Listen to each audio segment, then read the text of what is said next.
Hello. Hey everybody, Jacob is not here to actually officially introduce Me?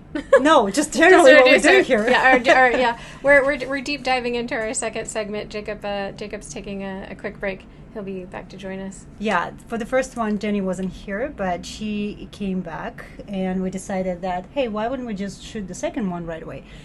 And before we started shooting second segment, Jenny and Jacob were working on their art for a little bit, and I suspect that the point of them jumping right into the work was maybe the fact that they were processing something. Oh, absolutely. Every time. Every time. Yeah. Jenny is a part of Pacific Northwest Art Lab team. She's been a beautiful art guy and muse and a lot of things around here. Aww. And she already helped lots of people to process their emotions through art. And here comes Jacob, who... Hi, guys. Hey! I'm back again. Yeah, anyway, so we already started conversation, and we introduced Jenny. And we are little by little approaching the point where Jenny will start talking about her experience and how she found herself doing creative processing.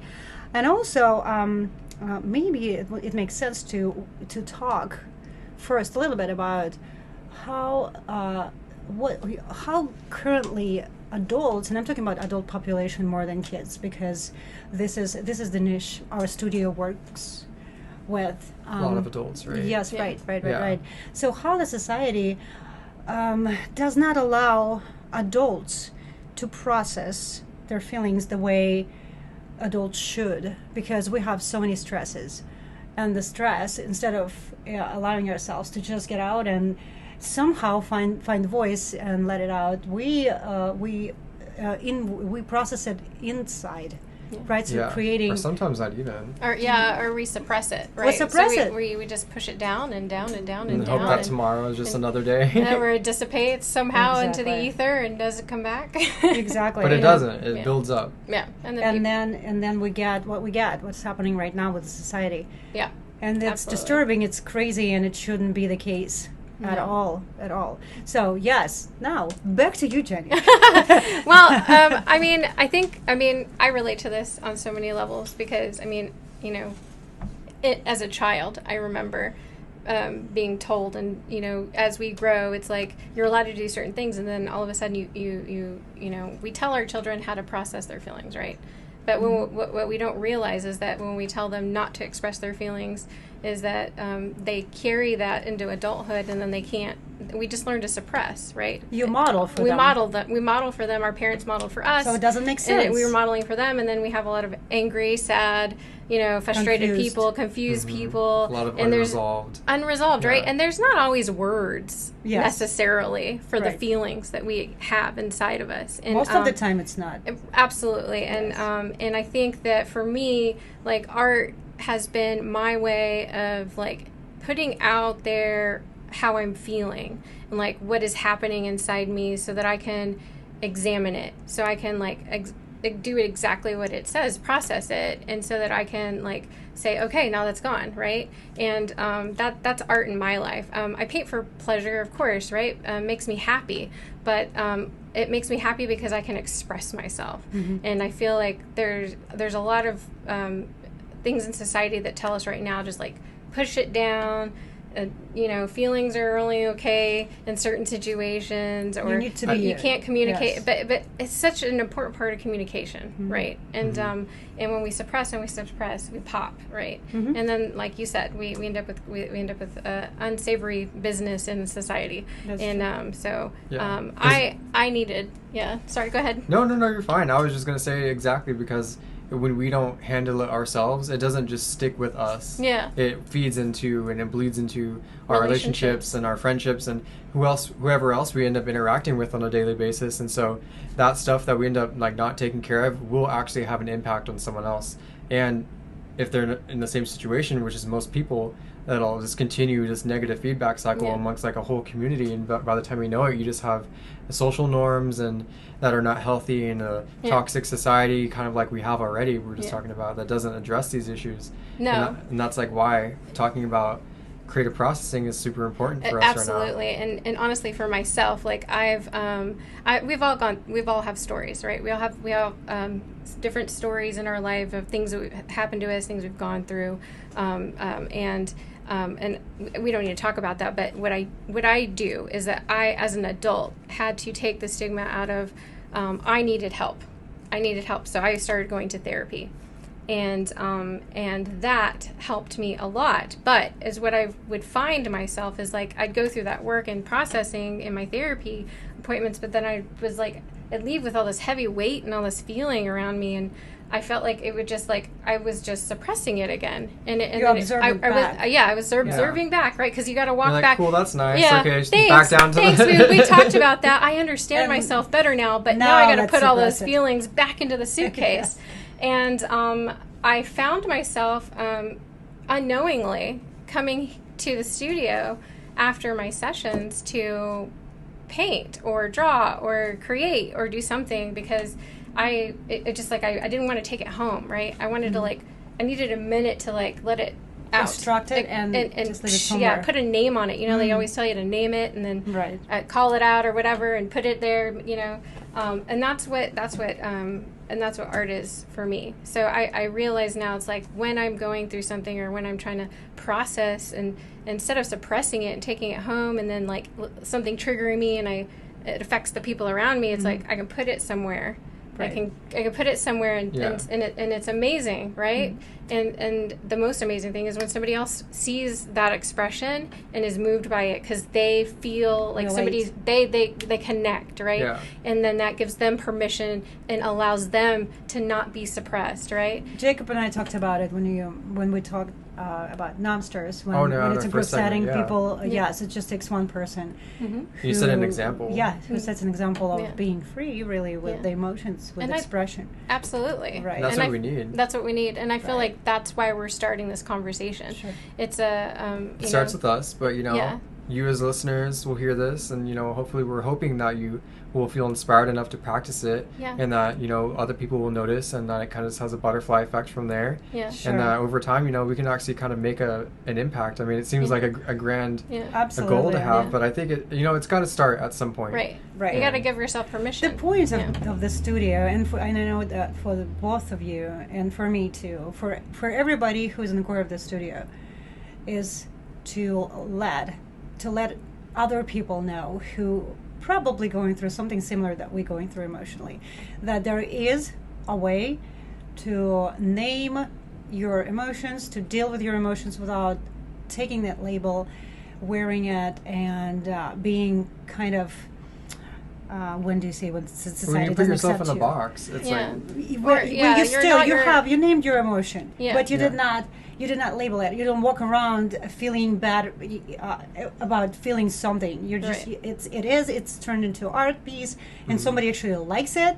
That's great. It's a win-win. And you get to know yourself better. Absolutely. You acknowledge and you validate yourself, and I can tell you that my self-esteem grew really a lot only from doing art and seeing you guys doing it, because that's contagious. When you absolutely. see people grow, you grow. That's absolutely. the beautiful inevitable. thing. Yeah. And giving ourselves permission to be vulnerable, right? And that's such a stigma in society that we talk about weakness and vulnerability, right? And vulnerability is a bad thing, and I'm like, and this is the inspiration behind my class that I teach here is Frida Kahlo's a great example of weakness and vulnerability. Yeah. But because she was the person she was and she had her situation in her life is why she was such a great artist and why we admire her now. Why she's so inspirational. She did it. Yeah, she took her life's vulnerabilities and weaknesses and put it on display, and it became her strength. It became her badge of honor, right? And people will look at her art and they're like, oh, she embraced the eyebrow, or oh, that was so, that's so raw and it's so ugly. And it's like, well, so is life, right? And so is but just because it's not perfect doesn't mean you can't love that part of yourself. And she really just embraced that about her culture, herself, and shared it. She was vulnerable. Put it on display, as you said. She put it on display, and gave us permission to do the same. And so that is like the heart of my class, is like self-reflection, giving ourselves permission to love ourselves and put our happiness, our joys, our whatever feelings we're doing that day, or whatever you want to, whatever's there, right? Well, there are a few things that I wanted to talk about this class. You just mentioned that you can put all of the joys and things on the canvas. Yeah. I like how you do it. Yeah. I like how you form it into animals or objects. Yes. That you place around the portrait itself. Yes. And it looks really cool. Yeah. So I know what you're talking about. Are you talking about the donut? Donuts, the donuts. Yeah. Okay, the donuts so and whatever it is. We all have struggles, right, in our life, and like for me right now. As we get older, young ladies, it's a little, our metabolism slows down, and you can't eat all the donuts. But I love sweets. I'm a pastry person. I just, that's me. But I'm just like, I can't eat donuts all the time. So that was an example of like, I just painted donuts as my crown instead of flowers, because I just really wanted a donut that day, and it made me feel better painting one. I didn't eat one, but I painted one, and it made me happy. And it's still donut. Yeah. On the same, coexist. I got my donut. I got my donut. I like that. Yeah. Another question, and I've heard it many times from the people who take your class. Yeah. When they come in, they are intimidated by the fact that they need to create their self-portrait, and they are worried that they're not artists. Yes. We don't know. We can't do. You don't have to know how to draw. How do you deal with that? So there's. The thing is, like, something that actually I think my father told me when I was really young, learning how to do art. Yeah, funny, drawn from dad. Is that art? There's no wrong or right way to do something. So I provide a guide to get you there for the idea. You don't have to know how to draw, and your self-portrait is what you want it to be. Like, I had a client come in. She's like, "Well, I just want my glasses. I don't want my face." Perfect. That's how you want to see it yourself right there, is I want my glasses, because she wanted to focus on her glasses, right? Wow. And I was like, that's awesome. So we focused on that, and then other people are just like,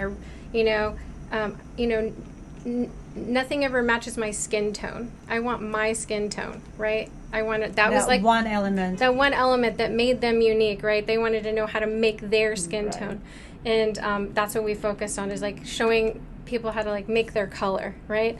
And it's about the person and their journey, and experiencing like and taking parts of us that we love and like or want, and or even are angry about, right? Like sometimes it's fine to be, it doesn't have to be happy. It can be whatever you want it to be, but it's just like about you, right? It's about you. That's another thing that for me, it was always a personal struggle. This toxic positivity that our society seems to cultivate. You always have to be perfect and always in a good mood. Absolutely. Like, be happy. Yeah. Be happy. Yeah. Happiness for everybody it's very subjective. It is, yeah. For me, happiness a little bit less pronounced maybe than for a lot of people, because I'm processing inside rather than outside.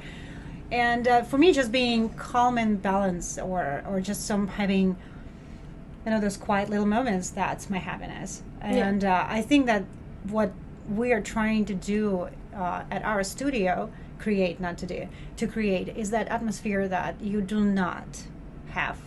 We don't expect you to be happy. We're not trying to fix you. We're not trying to fix your mistakes or help your mistakes. We're really assisting you with the tools to express yourself. To find that language that ultimately can reconnect you to you. Yes, absolutely. Absolutely. And that's why I really enjoy this class, because I think that it's hard for us to like look at or take time to ourselves, for ourselves, about ourselves, right? And it's so important to have that, and like what's the word, Jacob? introspect is the perfect word for that. Yeah, so it gives people a time to do that in the class, and they get to think about them, right? And if they're happy, they're happy. If they're sad, they're sad. We don't care. We want to help you express yourself, and because, like you said, we talk about this all the time. Like, art is a language. Like, words aren't the only way to communicate. Right. And even with like modern speaking languages, like you don't have to speak it perfectly in order to get a message across. Like, hopefully, yeah. I mean, obviously there's like limits, but that's where art kind of comes in, and it has that's what makes art as a language so useful and so versatile, is that you don't have to know that language. Like, you don't have to only know English to understand it. Anyone can look at your art and kind of get a sense and introspect on how you're feeling. And we kind of talked about that a little bit earlier with you coming to the studio and being able to just like do art as an extension of yourself and allow yourself to be vulnerable, and how we all just kind of inspire each other and build up off each other. That is my favorite thing. Like being a part of this group is that like we've gotten to know each other on such a deep and personal level, just because we not only allowed ourselves to be vulnerable, but we were able to observe each other and encourage each other and like communicate basically on another level that most people don't get to do, just having day-to-day conversations. Yeah, to me it's also the best thing of being here. Yes, because when do we allow ourselves to be vulnerable and ask, it's like it's without thinking twice. Well, I can't ask for help, or I don't know how to do that, or like, I'm venting too much, I'm a burden, or something like that. We're suppressing all these things all the time, and here it's just like we have zero expectations. I have zero. If your self-portrait is a big red dot, it's a big red dot. It sounds because good. That's the way you feel. Like, I'm not even kidding. Like, a lot of my art, if you look at it, it's it is just sometimes it's just pure expression. I think it's incredible, actually. And I don't really care if it's not realistic. I don't care if it's. I'm not trying to be anybody else but myself. And that's the important part. And that's the point in my class is like. It doesn't matter what anybody else is doing. It's what you want to do for yourself and how you want to express yourself. And I think that topic is going to segue into our third episode, Jacob, because y'all were both talking about art as a language and color as a language. We were chatting about too. So I'm excited to have that conversation. I'm excited that we actually launched the podcast. I am too. We've been talking about this for so long. Literally, we talked about it in the first one too. Like, we've been talking about it for so long. Now we're doing it. There's so much to say. We're already on our second one. I honestly, as this snowballs, we can probably have one of these. Third one? No, a third one, a fourth one. The sequel to the prequel. We might do 5. Well, I feel like we will need antibiotics. We'll need antibiotics because we've gone viral. Hopefully. Yes. But yeah, I mean, I think it's great, and the fact that we just get to sit here and talk about this is amazing, and there's so much more to talk about, so guaranteed there's going to be more podcasts along the way. Some of them will be more casual, I imagine. We'll just kind of talk about where we're at, things we've learned, because we're all learning, and learning about yourself, and definitely introspect is a journey that lasts a lifetime. So that's so true. And actually, the next time we're going to talk, I really hope people can understand that they can text us, reach out to us, tell us their stories, come and just spend time with us, see us work. There is, in this space, there is no such a thing as, oh my God, I said too much. Whatever you say here stays here pretty much, partly because we will probably forget what you just said, because we're all over the place. We're all like doing 90 things at once, mixing paint, Second of all, drying paint. The chances that at any given time, any of us can relate to what you say is very, high. So I hope you find our place, regardless whether you just write to us or call us or just come by in person.